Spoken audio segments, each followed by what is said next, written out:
मनाने का ये अवसर है।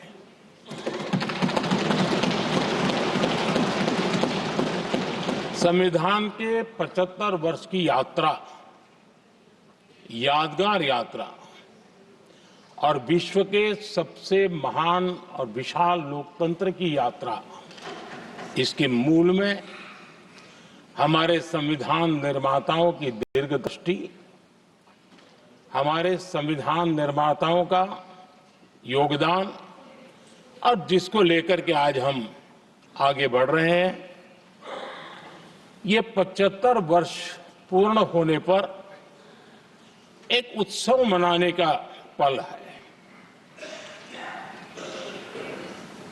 मेरे लिए खुशी की बात है कि संसद भी इस उत्सव में शामिल होकर के अपनी भावनाओं को प्रकट कर रही है। मैं सभी माननीय सांसदों का आभार व्यक्त करता हूं कि जिन्होंने इस उत्सव के अंदर हिस्सा लिया। मैं उन सबका अभिनंदन करता हूं। आदरणीय अध्यक्ष जी, 75 वर्ष की उपलब्धि साधारण नहीं है, असाधारण है। और जब देश आजाद हुआ और उस समय भारत के लिए जो जो संभावनाएं व्यक्त की गई थी,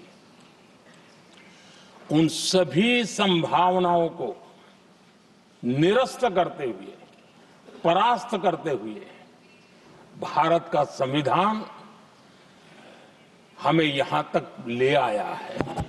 और इसलिए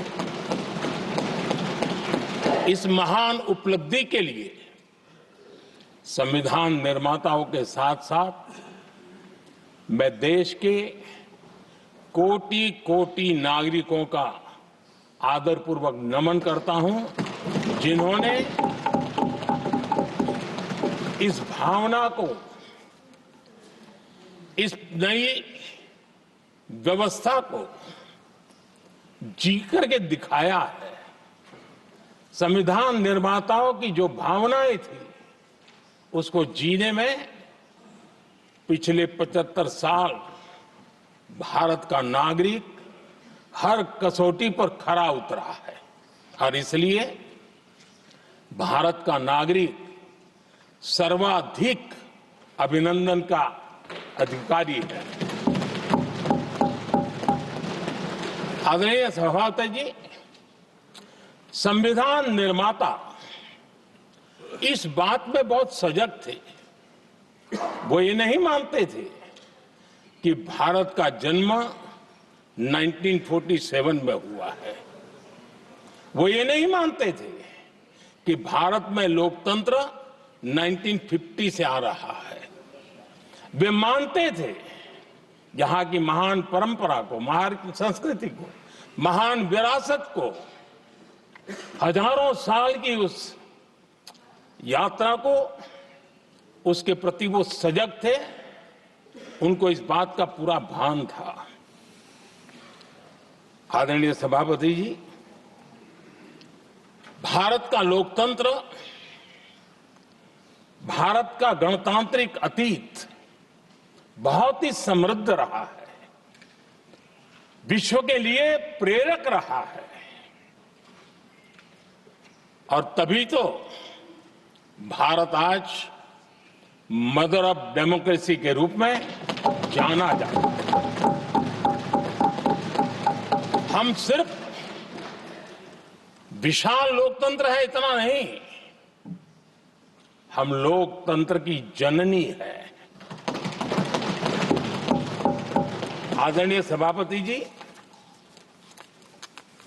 मैं जब ये कह रहा हूं तो मैं 3 महापुरुषों के कोट इस सदन के सामने प्रस्तुत करना चाहता हूं।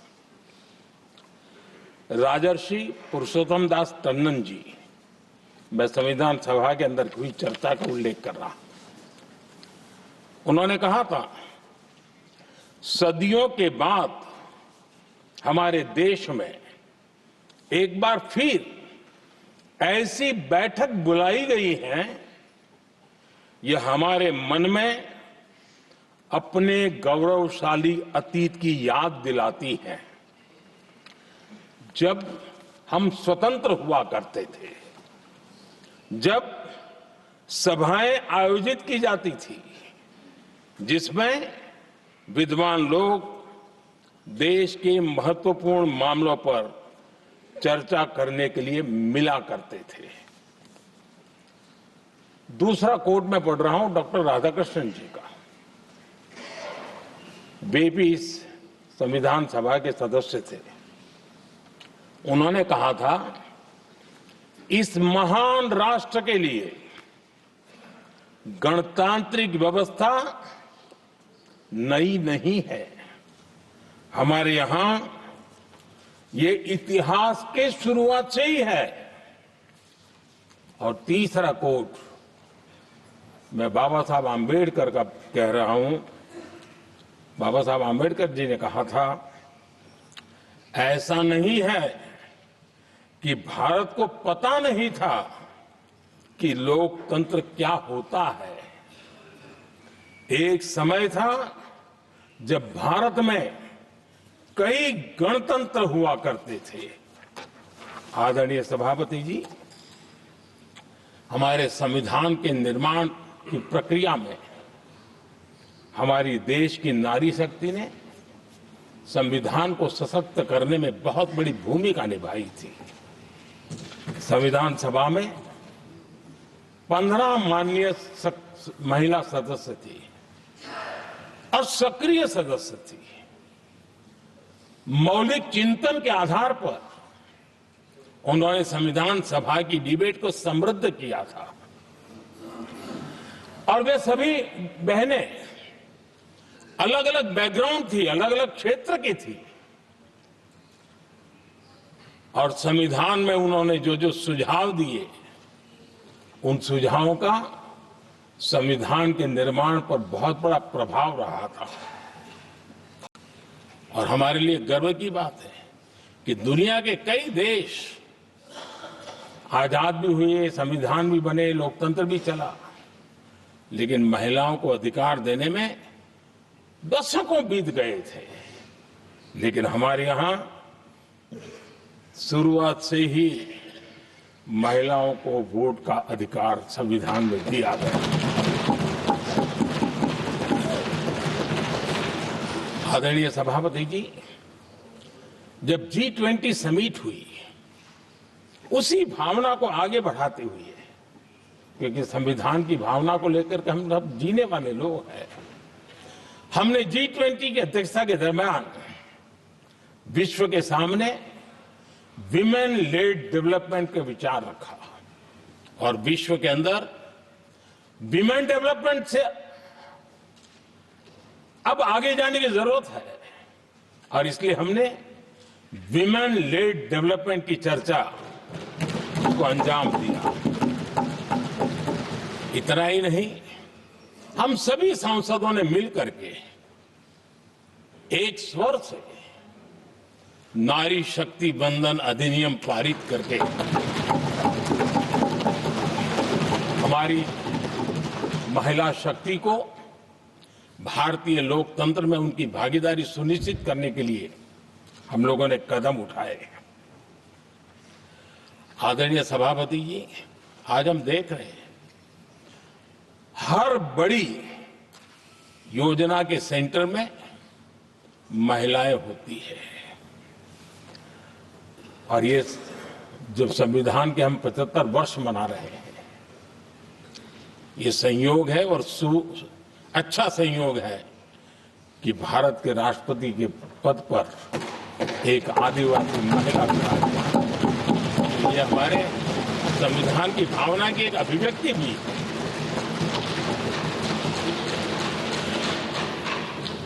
आदरणीय सभापति जी, इस सदन में भी लगातार हमारे महिला सांसदों की संख्या बढ़ रही है, उनका योगदान भी बढ़ रहा है। मंत्रिपरिषद में भी उनका योगदान बढ़ रहा है। आज सामाजिक क्षेत्र हो, राजनीतिक क्षेत्र हो, शिक्षा का क्षेत्र हो, खेलकूद का क्षेत्र हो, क्रिएटिव वर्ल्ड की दुनिया हो जीवन के हर क्षेत्र में महिलाओं का योगदान, महिलाओं का प्रतिनिधित्व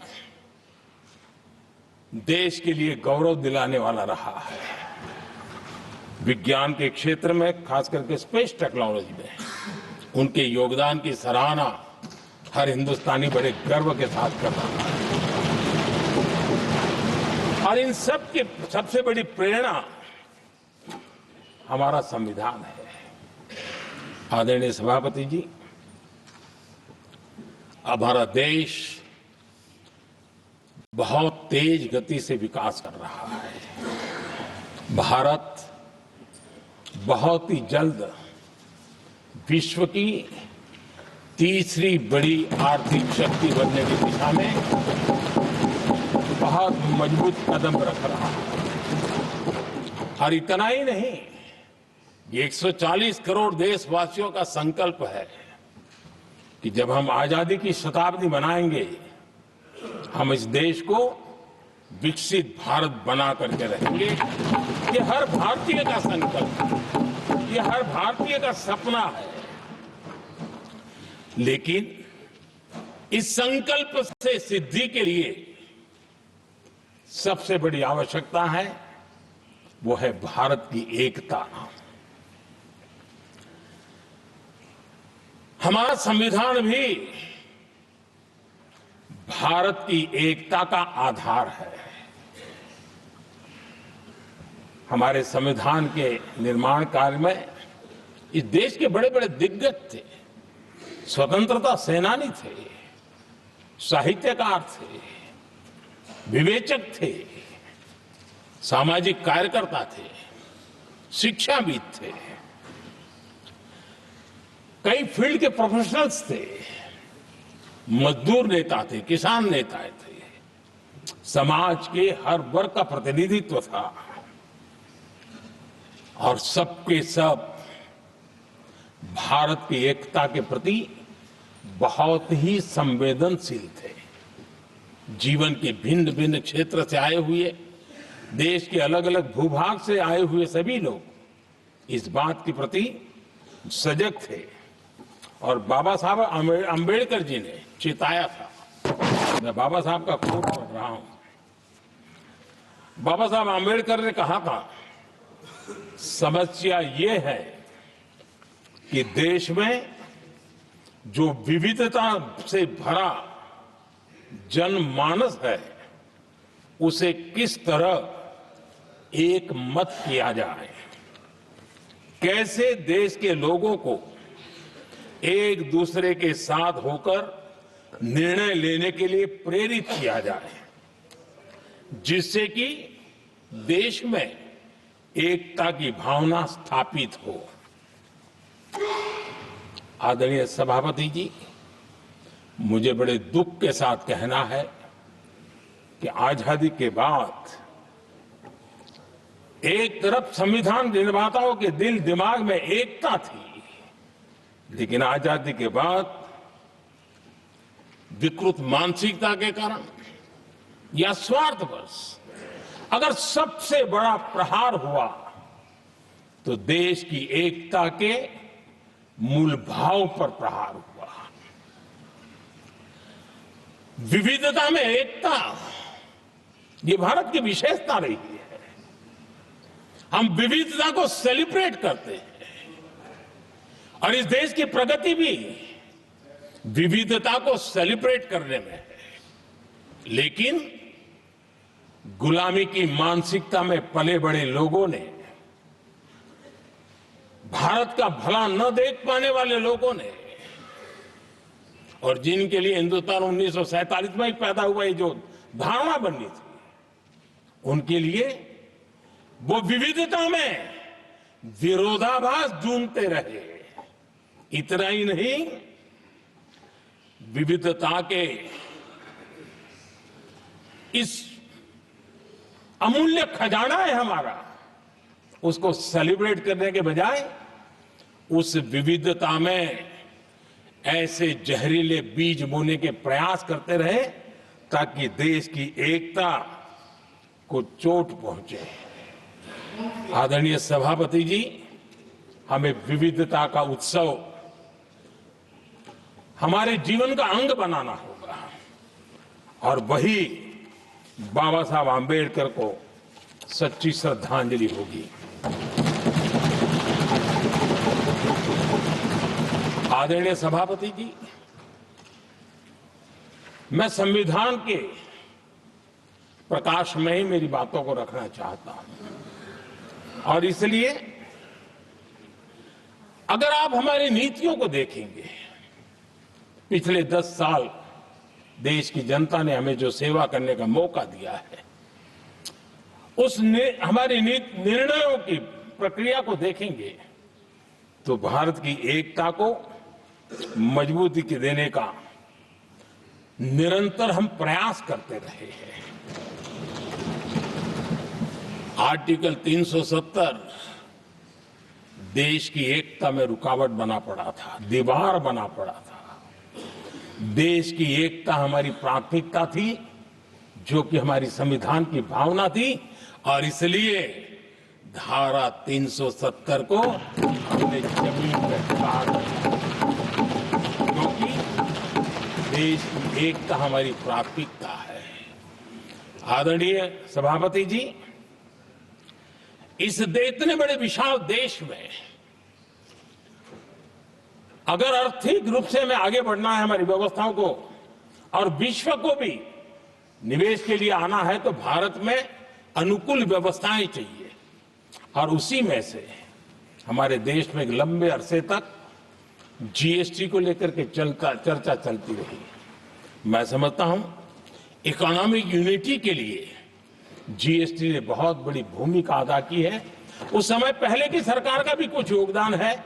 वर्तमान समय में हमको इसको आगे बढ़ाने का अवसर मिला और हमने इसको किया और वो भी वन नेशन वन टैक्स उस भूमिका को आगे बढ़ा रहा है।